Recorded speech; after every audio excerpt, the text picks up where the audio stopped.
If you're planning on taking a Cambridge English exam, you've come to the right place, because in this video I'm going to give you lots of tips on how not only to pass the exam, but to get the best score possible. So let's do this.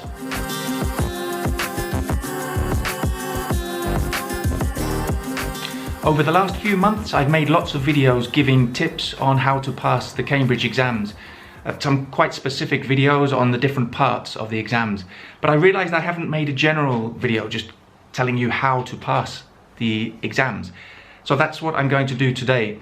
And we're looking specifically at the FCE, CAE and CPE. So that's the B2 first, C1 advanced and the C2 proficiency. So what I want to look at first is the preparation. I have made another video on preparation tips for the Cambridge exams, so I'll link to that at the end of this video, but I'll just go quickly through some of the tips now, so you have some idea of what you need to do before the exam. So first of all, and very importantly, you need to start your preparation well in advance of the exam. These are difficult exams, so you can't prepare in 1 week or 2 weeks. I would recommend that you give yourself at least 2 months, more if possible. I mean, some people spend years preparing for the Cambridge exams, so the more time the better. And I would say the most important thing to do in your preparation is to get to know the exam as well as possible. Get to know the format, the structure of each part, each paper of the exam, and then go into detail to each part of each paper.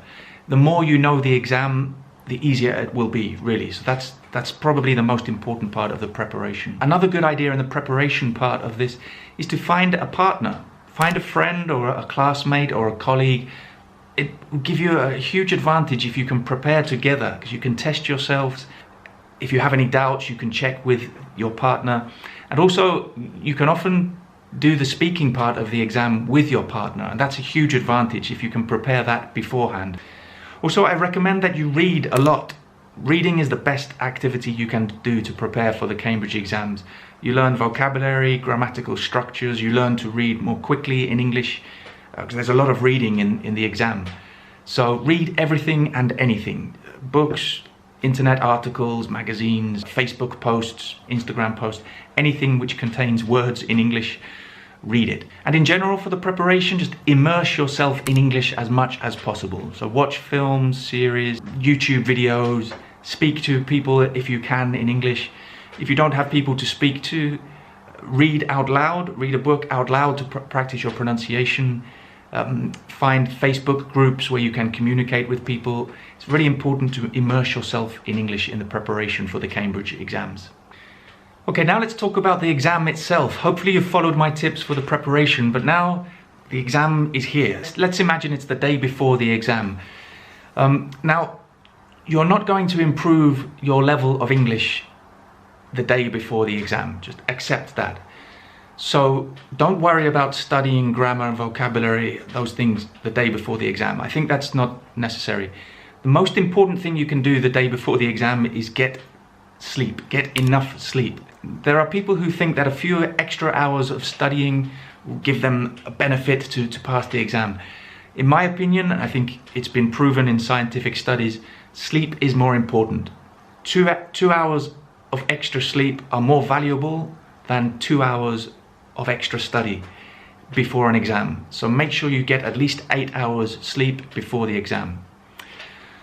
What you can do the day before the exam is start to visualize the exam. Imagine you're in the exam, visualize each paper, each part of the exam, what strategy you have for each part, what you're going to do, how much time you're going to dedicate to each part for especially the use of English and the reading. And the speaking is usually on a different day to the rest of the exam, and it's much shorter, but again, it's the same recommendations. Visualize how you're going to do each part of the speaking. Visualization is a very important and valuable technique before an exam. And then the day of the exam, the day has arrived. Probably the most important tip before the exam, on the day of the exam, is that you arrive early. Arrive to the examination center or your school or wherever you're taking the exam as early as possible. You don't want to have the stress of worrying that you're going to be late. You don't need to spend your energy on being stressed about arriving. So leave 1 hour earlier than you normally would. So you can arrive relaxed and calm to the examination center, and your mind is not full of other things. So when you arrive, you'll have some time before you go into the exam. So take advantage of this time to talk to your partner, if you are lucky enough to have a partner that you prepared with and you're doing the exam with, and start to plan your techniques, especially for the speaking part of the exam. Take advantage of that time. If you don't have a partner, speak to another candidate who is there. Just start up a conversation about what their strategy is, so you can focus together on what you're going to do in the exam. Take advantage of that time. If you're the type of person who gets very nervous before an exam, like I would say the majority of people do, spend a few moments just taking deep breaths just to relax yourself. Sit down in a corner somewhere where you have no distractions. Take 10 deep breaths just to calm yourself down. Stress and nerves are good. They are good emotions to help you focus. But if you are too nervous, it can have a negative effect. So it's important to get the right balance. And if you're not the type of person who gets nervous, then what's wrong with you? As I said, most people do get very nervous before an exam, and it's good. Nerves are good. But so if you don't get nervous, make sure you're not too relaxed. You need to focus. So I'm not saying you should be nervous, but make sure you find a way to help yourself focus on the exam. And focus is a very important word, because it's a long exam and you need to be focused 100% all the time. You cannot stop and get distracted for even a second. You need to be concentrated all the time. In the reading and use of English, your time is very limited, so you won't have time to think about other things. In the writing, you may think you have a bit more time, because maybe it doesn't take you an hour and a half to do the 2 parts. But if you do have spare time at the end, you need to take advantage of that time to go back over what you have written, to see if you can make any changes, to use better vocabulary or better grammar. So you can't relax at any moment. And of course in the speaking it's very intense, and in the listening, if you lose concentration for a second, you could lose the answer to the question you're on. So yeah, that's the biggest tip I can give you for the exam itself. In the exam, stay focused all the time, 100%.